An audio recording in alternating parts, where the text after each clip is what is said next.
I lived with Gabriel. He was a doctor. People loved him. He helped everyone. He helped me too. He paid my bills. He chose my clothes. He gave me my pills every morning. You need these, Nadia, he said. You get anxious. The world is too hard for you. I believed him. Gabriel was smart. Gabriel was kind. I was lucky. Only I understand you, he told me.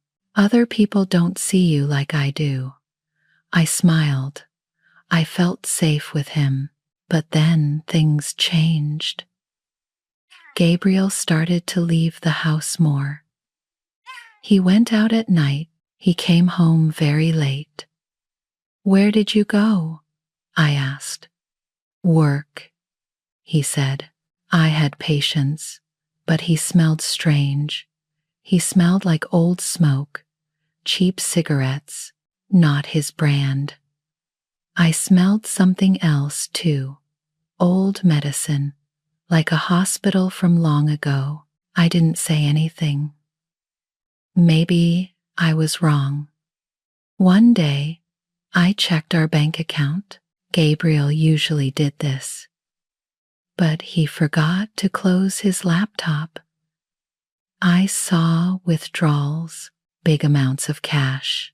Every week. Why does he need cash? I thought. Gabriel always used his credit card. He said cash was dirty. My heart beat faster. Something was wrong. The next week, I cleaned his car. I found something under the seat. A lipstick. It wasn't mine. The color was old, dark red, the kind my grandmother wore. I held it in my hand. My fingers shook. He has another woman, I thought. My chest hurt. I couldn't breathe well. That night, Gabriel came home. He kissed my forehead. How was your day, my love? He asked. I showed him the lipstick. What is this? I said. He looked at it. He didn't seem surprised. He didn't seem worried. Where did you find that? He asked. In your car? He laughed. A soft laugh. Nadia, he said. That's from my clinic. A patient left it. I forgot to throw it away. But you smell like smoke, I said. And you take cash. Where do you go? His face changed. He looked sad, disappointed. Nadia, he said slowly, are you checking on me? I just wanted to know. Did you take your pills today? He asked. Yes. But, are you sure? He stepped closer. You sound paranoid, just like your mother. My whole body froze. My mother. He never talked about her. She left when I was small. She never came back. Gabriel said she was sick. Mentally sick. She couldn't take care of me. Don't talk about her, I whispered. I'm sorry, Gabriel said. But you need to be careful. Paranoia runs in families. I don't want you to end up like her. Tears filled my eyes. I'm not crazy, I said. But you need to trust me. I only want to protect you. He hugged me. I felt small in his arms, but something inside me felt different. Something felt wrong. That night, I couldn't sleep. I looked at the ceiling. Gabriel's words repeated in my head. Like your mother. Like your mother. But I wasn't imagining things. I found the lipstick. I smelled the smoke. I saw the cash. Those were real. I sat up in bed. Gabriel was asleep next to me. I made a decision. I would find proof, real proof. I would show him I wasn't crazy. I would show myself. Tomorrow, I would follow him. Tomorrow I would learn the truth. I had an old phone, a small one. I kept it hidden. The next morning, Gabriel left for work. I went to his car. I put the phone under his seat, way in the back. He wouldn't see it. The phone had a tracker app. I could see where he went. I went back inside. I waited. All day, I watched the little dot on my screen. Gabriel was at his clinic, normal. But at 6 o'clock, the dot moved. It didn't go toward home. It went the other way. It went to the old part of town, the poor side, the dangerous side. I grabbed my coat. I got in my car. I followed the dot. The streets got worse.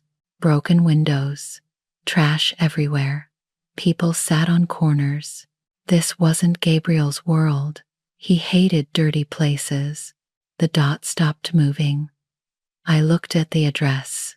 An old apartment building, gray and falling apart. I parked far away. I watched. Gabriel got out of his car. He carried a bag, groceries maybe. He looked around. Then he went inside. I waited in my car. My hands were cold. My heart beat fast. 20 minutes passed. 30 minutes. Then Gabriel came out again. But he looked different.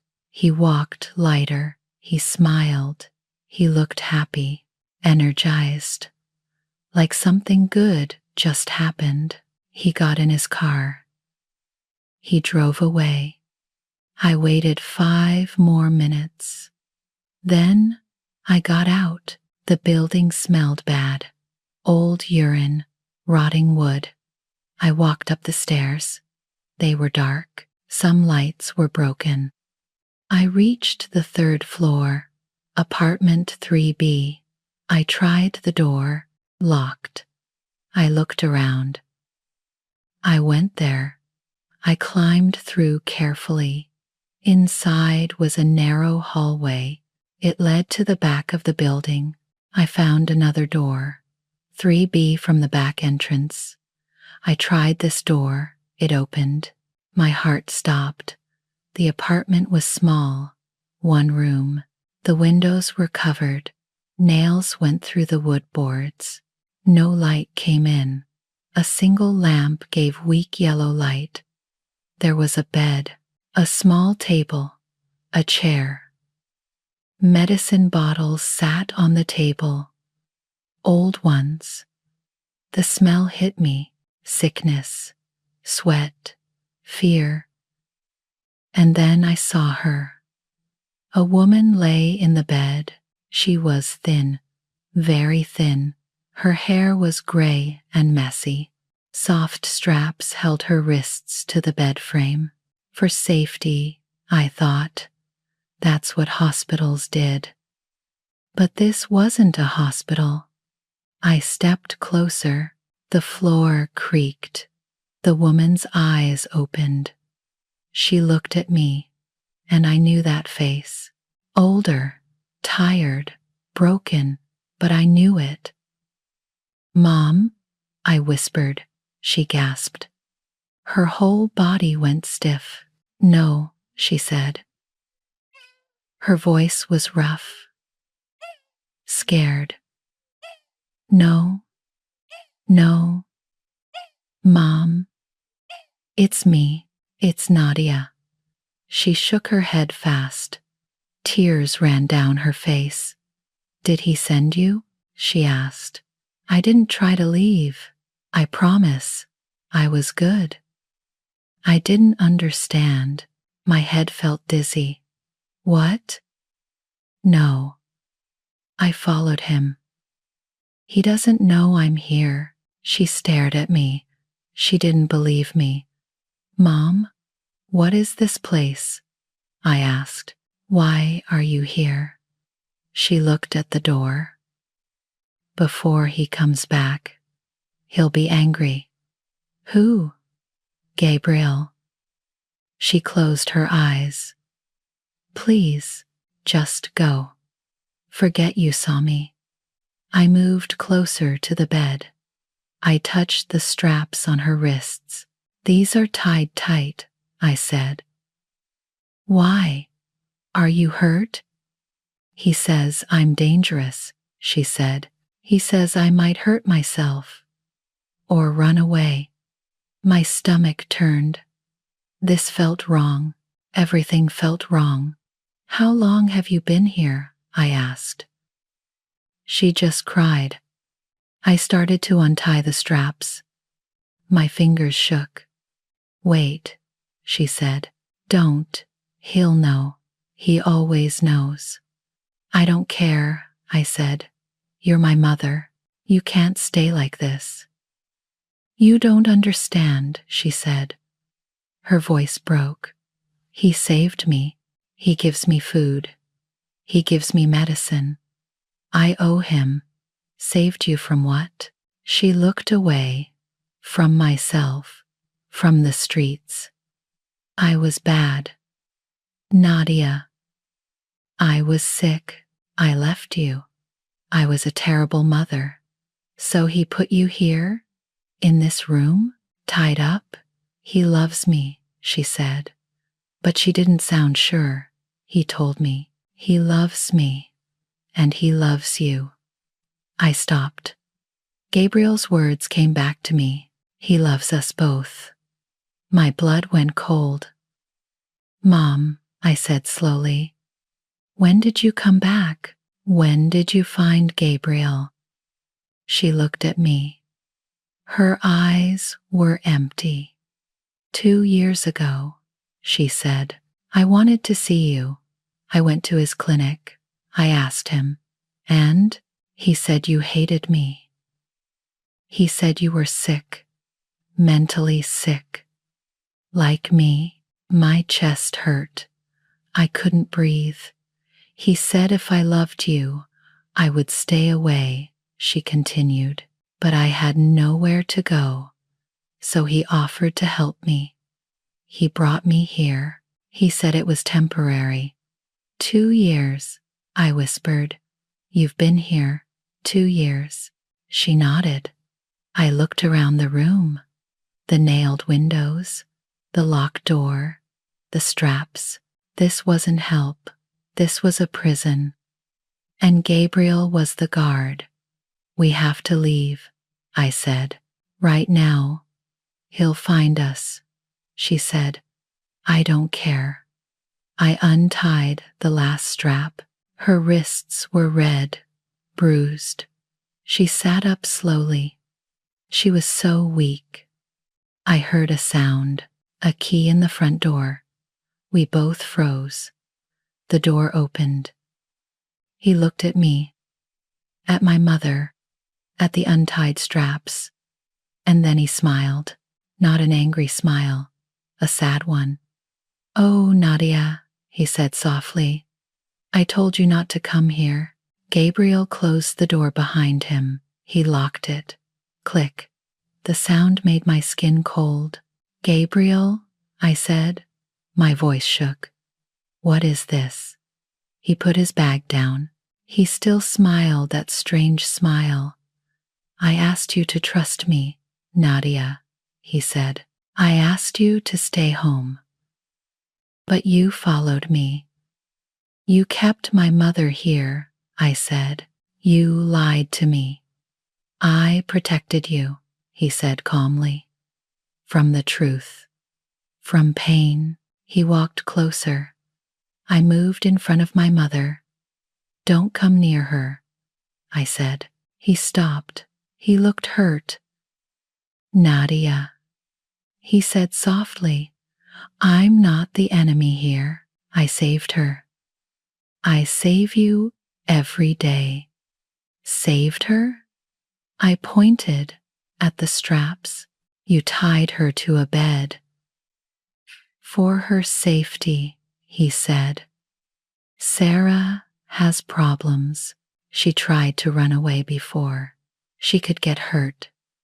My mother spoke behind me. Her voice was small. I didn't run away, she said. I just wanted air. I wanted to see the sky. Gabriel looked at her. His face was gentle, loving. And you fell, remember? He said. You hurt your arm. I had to take you to the clinic secretly. I fixed you.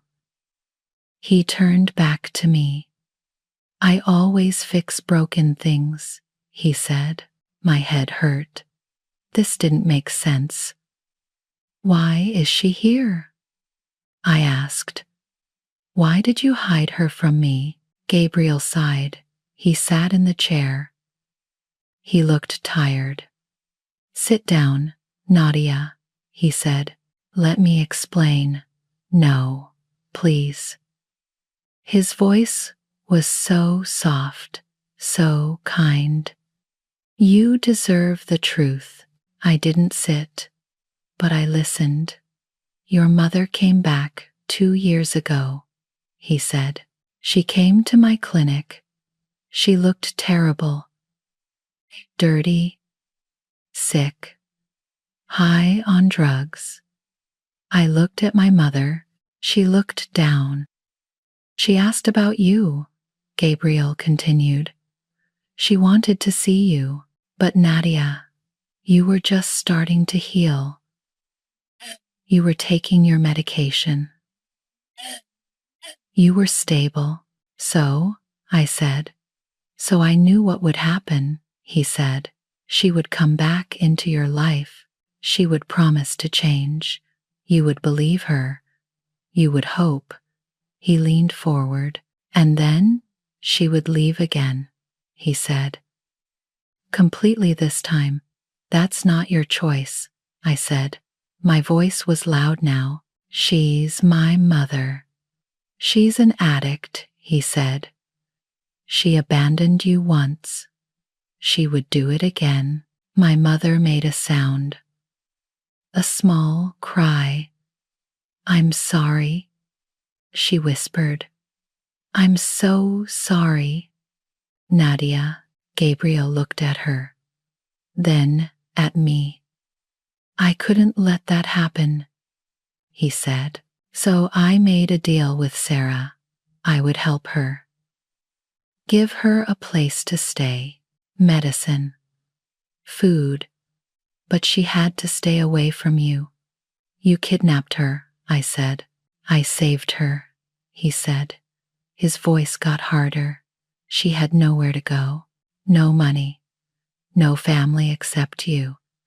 And you didn't want her. I never said that. You didn't have to, he said.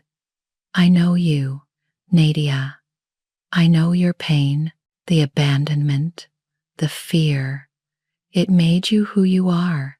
It made you need me. The room felt smaller, colder.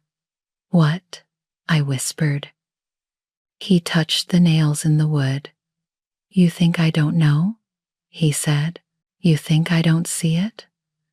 Your pain is what keeps you close to me. Your fear of being left alone. He turned around. If Sarah came back, he said slowly, if you forgave her, if you healed, you wouldn't need me anymore. My stomach dropped. You kept us apart, I said, on purpose, so I would stay broken. So you would stay safe, he said, safe with me. I take care of you, Nadia, better than anyone else could. I couldn't breathe. This wasn't love. This was something else, something sick. You're insane, I said. He laughed, a short, sad laugh. No, he said. Look at you. Look at her. He moved closer. I keep her alive, don't I? He said. I feed her. I give her medicine. I visit her every week. In a prison, I shouted. In a home, he said. His voice stayed calm. She has a bed. She has heat. She has me. He reached out. He touched my face. I love you both, he said. I am the only one who takes care of the broken things. The world would throw you away, but not me. I pushed his hand away.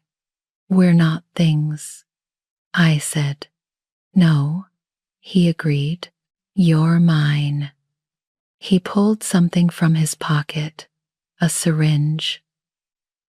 You're upset, he said. You need to rest. We'll talk more when you're calm. My mother grabbed my arm. Run, she said. But Gabriel was between us and the door, and he still had that smile, that terrible, loving smile. There's nowhere to go. Nadia, he said. I locked the door. The windows don't open. And even if you scream, no one comes. He stepped closer with the syringe. This will help you sleep, he said. When you wake up, you'll see I'm the good guy here. I always have been. My heart hammered in my chest. I looked around the room. The table, the chair, the lamp. I had to do something because Gabriel was right about one thing. No one was coming to save us. I had to save us myself. Gabriel held the syringe. He came closer. Stay back, I said. Nadia, don't be difficult, he said. This is for your own good. I moved backward. My mother was behind me on the bed. You don't need that, I said. I'm calm. I'm okay. You're not okay, he said. You're panicking, just like that night you called me at 3 a.m. Remember? You couldn't breathe. You thought you were dying. My face got hot. I remembered that night. You needed me then, he said. You need me now. Yes, he said. He took another step. You always need me, Nadia. Without me, you fall apart. He was close now. Too close. Remember when you tried to get a job? He said. You cried for 3 days. You said you couldn't do it. You said you were too stupid. I did say that. I remembered. Remember when you wanted to see your old friend? He continued. But you were too scared to call her. You thought she hated you. You stayed home. You stayed with me. Each word hit me like a stone. You're fragile, Nadia, he said softly. The world is too big for you, too scary, but I'm here. I protect you. I always have. I felt tears on my face. Maybe he was right. Maybe I was too weak. Look at you, he said. You can't even stand up for yourself right now. You need me to tell you what to do. You always have. I looked down. My hands shook. Then I felt something. A touch on my back. My mother. Her hand was on me. So light. So gentle. I turned my head. I looked at her. She was crying too. But she was looking at me with love. Real love. Not control. Not ownership. Love. You're strong. Nadia, she whispered. I see it. I always saw it. Gabriel heard her. He frowned. Sarah, don't, he said. You're confusing her, but my mother kept talking. Her voice was soft but clear. You survived without me, she said. You grew up. You're here now. Something old and hard. Gabriel made me feel weak. He told me I was broken every single day. But maybe I wasn't. Maybe he needed me to think that, so I would stay. so I would never leave. My mother was weak now, but she still loved me. She came back. She tried. Gabriel stopped her. He kept us apart. He built a prison for her, and a different prison for me, a prison made of fear, but I didn't have to live there anymore. Gabriel saw something change in my face. Nadia, he said. He sounded worried now. I started to breathe fast, very fast. I grabbed my chest. I can't breathe, I said. What? Gabriel put the syringe down on the table. He rushed to me. I can't breathe. I gasped. I fell to my knees. This was my panic attack, the one he saw before, the one he always fixed. It's okay, he said. He put his hands on my shoulders. That's it, he said. Breathe with me, in and out. My mother watched. She understood.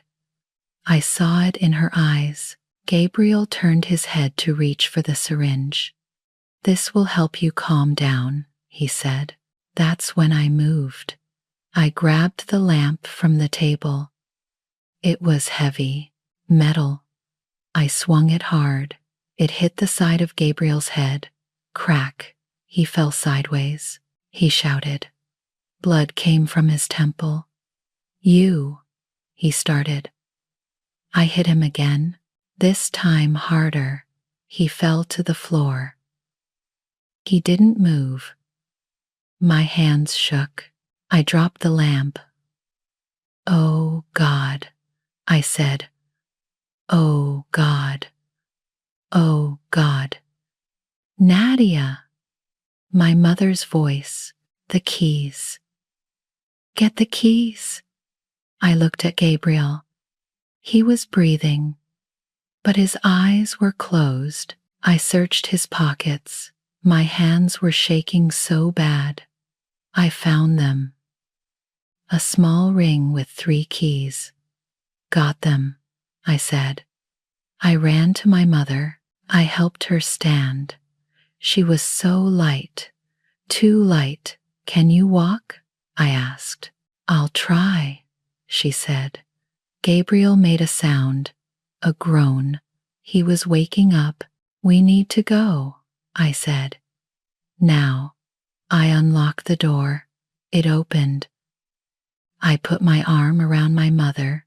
We moved together, slow, too slow. Behind us, I heard Gabriel. He was getting up. Nadia, he shouted. His voice was angry now. All the kindness was gone. You ungrateful. I gave you everything. I caught her. Come on, I said. Please. We're almost there. We went down, step by step. My mother gasped with pain. Her legs were too weak. Nadia. Gabriel's voice echoed down the stairwell. He was following us. We reached the 2nd floor, then the 1st, the front door. I could see it. We pushed through. The cold night air hit us. My car was down the street. So far. Run, my mother said. No, I said, never. I pulled her forward. We moved faster. Behind us, the building door slammed open. Gabriel stood there. Blood ran down his face. His eyes were wild. You can't leave me, he screamed. You need me. We reached my car. I opened the door. I pushed my mother inside. Gabriel ran toward us. I got in. I locked the doors. I started the engine. Gabriel pounded on the window. You'll come back, he shouted. You always come back. You can't survive without me. I put the car in drive. I looked at him one last time. This man I thought I loved. This man I thought saved me. He didn't look like a doctor now. He looked small, desperate, afraid, because he finally knew. I didn't need him. I never did. I drove away, fast. I didn't look back. I drove fast. My hands gripped the wheel hard. My mother sat next to me. She shook. She cried softly. "Is he following us?" she asked. I looked in the mirror. I saw headlights. Many cars. Which one was Gabriel?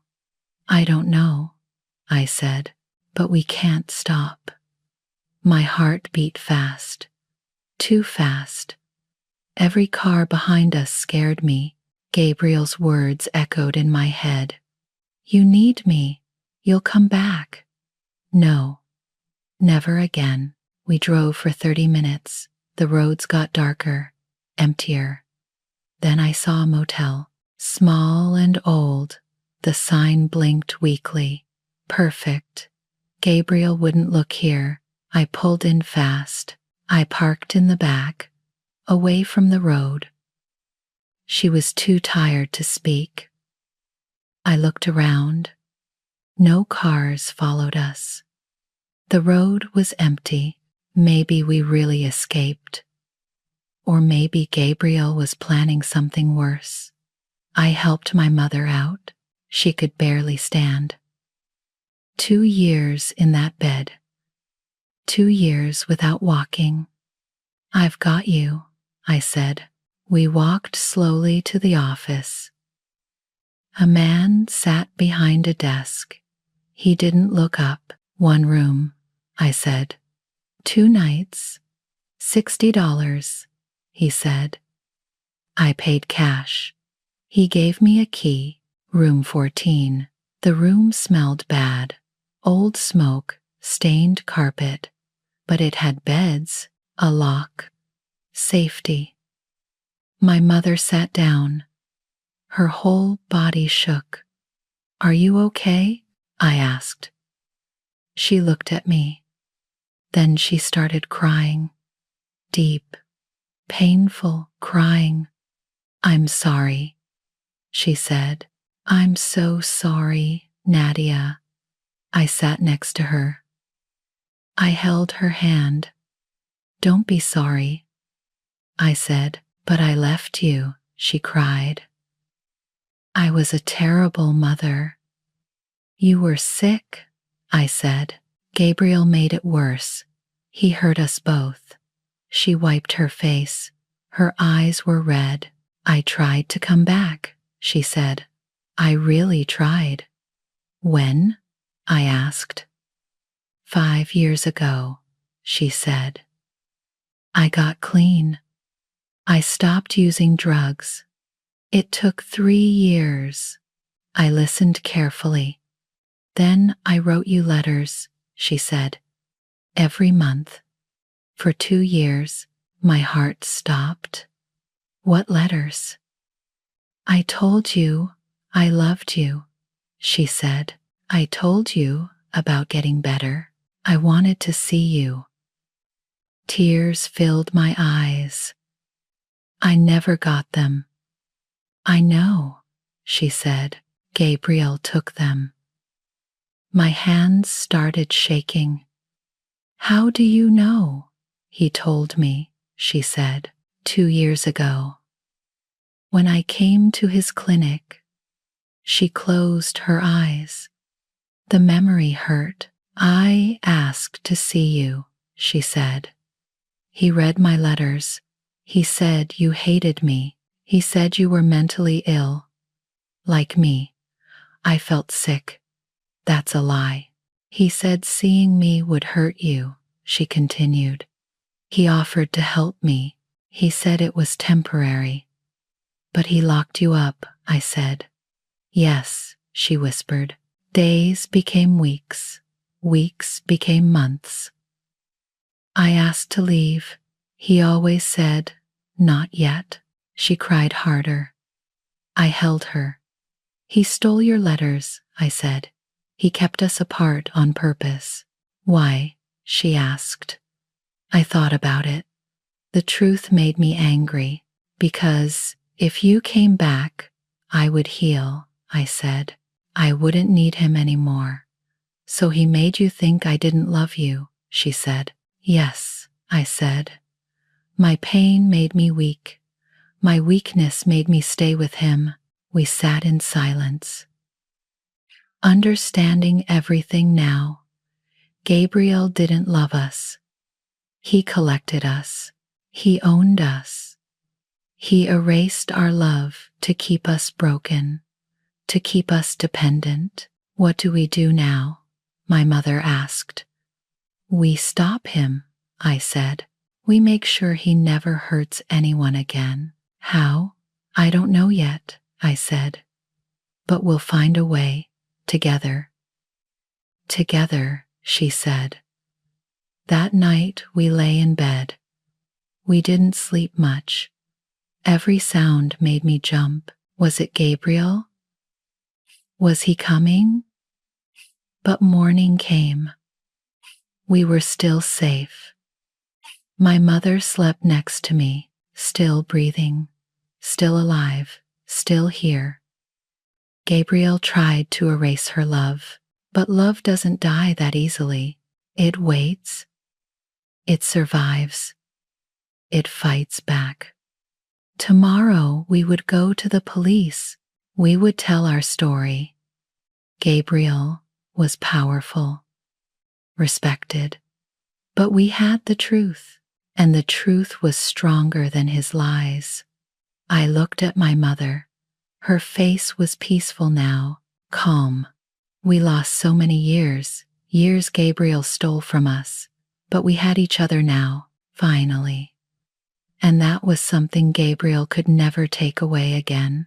The next morning, I woke up early. My mother was still sleeping.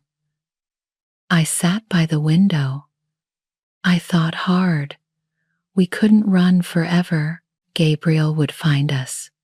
He was smart, powerful. I needed to stop him. Really stop him. But how? Then I remembered something. Gabriel kept journals, big notebooks.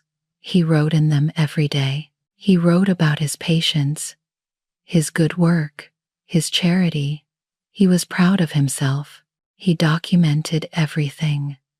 He probably wrote about my mother too, about saving her. Those journals were proof. They would show what he did. I woke my mother gently. Did Gabriel write things down? I asked. About you? She nodded slowly. Yes. He had a notebook. He wrote in it every visit. Where did he keep it? In the apartment, she said. In a drawer by the bed. My heart beat faster. We need to tell the police. Will they believe us? She asked. Her voice was scared. They have to, I said. We got dressed. We drove to the police station. A woman officer sat at a desk. She looked tired. We need to report a crime, I said. She looked up. What kind of crime? Kidnapping, I said. Now, she looked interested. Sit down. Tell me everything. My mother told her story. The apartment, the restraints, the 2 years locked inside.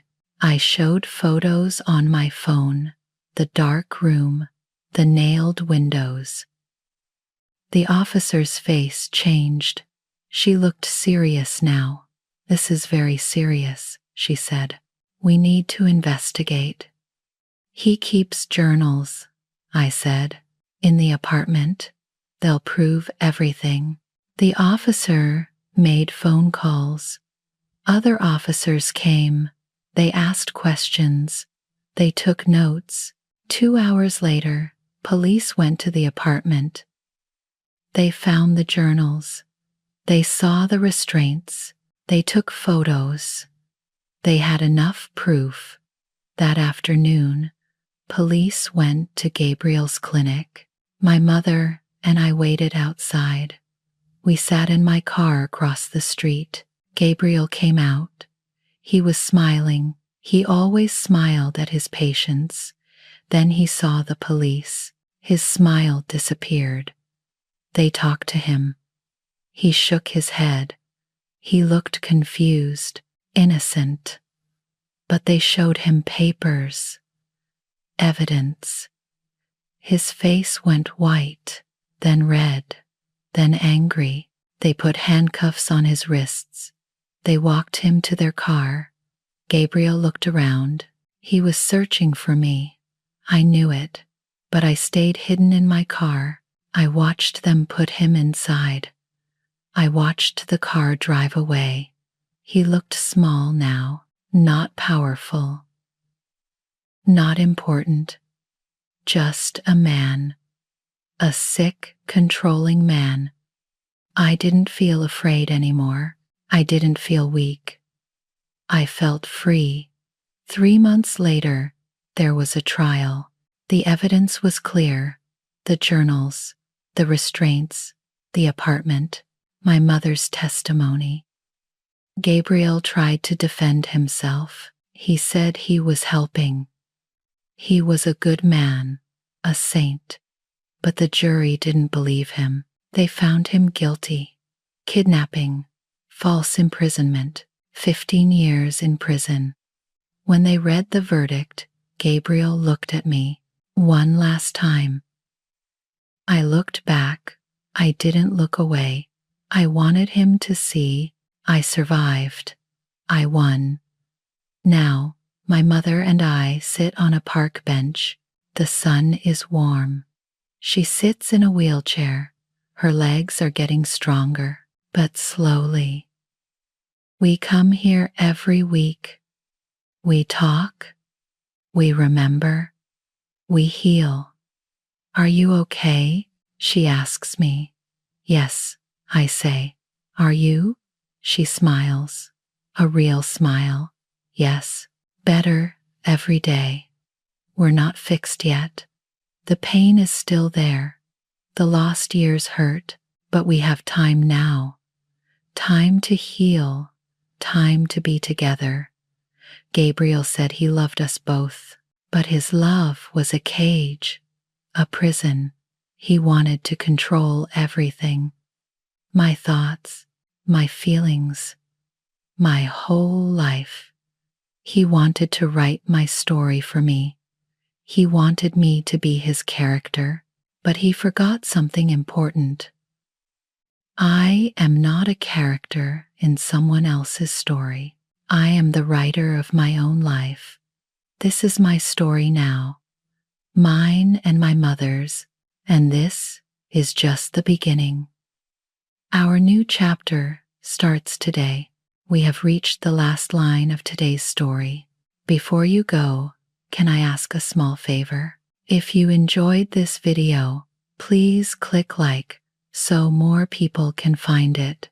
Share it with a friend who is learning English and loves emotional stories.